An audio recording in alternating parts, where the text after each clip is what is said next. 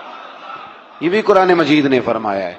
اور کل پرسوں بھی بات ہو رہی تھی حضرت یوسف علیہ السلام کی، تو الزام تو لگتے رہتے ہیں. تو میں نے اس دن بھی سوال کیا تھا، پھر دہراتا ہوں کہ غلطی کیا تھی حضرت یوسف کی.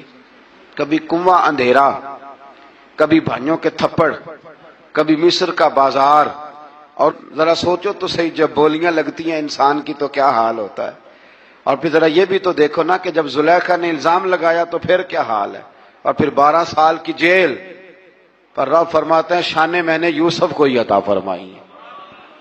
تو حضرت مریم سلام اللہ علیہا جب وہ بیٹا لے کے گئی ان کے پاس تو انہوں نے کہا یہ کہاں سے آ گیا. آپ فرمانے لگی میں نے تو چپ کر روزہ رکھا ہوا ہے، اسی سے پوچھ لو یہ کہاں سے آیا ہے، یہی بتائے گا. پنگوڑے میں تھے حضرت عیسیٰ علیہ السلام، پنگوڑے میں. تو قرآن مجید کہتا ہے کہنے لگے قال انی عبد اللہ.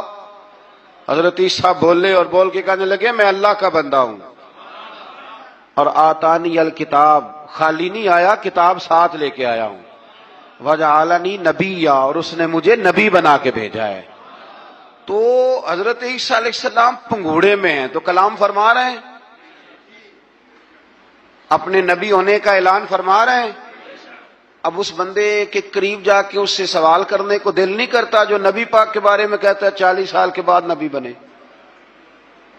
یہاں پنگوڑے میں حضرت عیسیٰ کلام کریں پنگوڑے میں، اور وہ پنگوڑے میں کہے میں نبی ہوں، اور تو اپنے رسول کے بارے میں یہ کہے کہ بکریاں چرا رہے تھے تو معاذ اللہ انہیں پتہ ہی نہیں تھا کہ میں نبی بن جاؤں گا. ایسی کوئی بات نہیں. اعلیٰ حضرت فرماتے ہیں اللہ اللہ وہ بچپنے کی پھبن، یعنی بچپن میں بھی رنگ ڈھنگ نرالے تھے میرے رسول. اللہ اللہ وہ بچپنے کی پھبن، اس خدا بھاتی صورت پہ لاکھوں سلام، اس خدا بھاتی صورت پہ. اور مرحوم اعظم چشتی نے بھی ایک جملہ بڑا خوبصورت کہا، اس نے کہا تیری حیات پاک کا ہر لمحہ پیغمبر لگے، تیری حیات پاک کا ہر لمحہ پیغمبر لگے.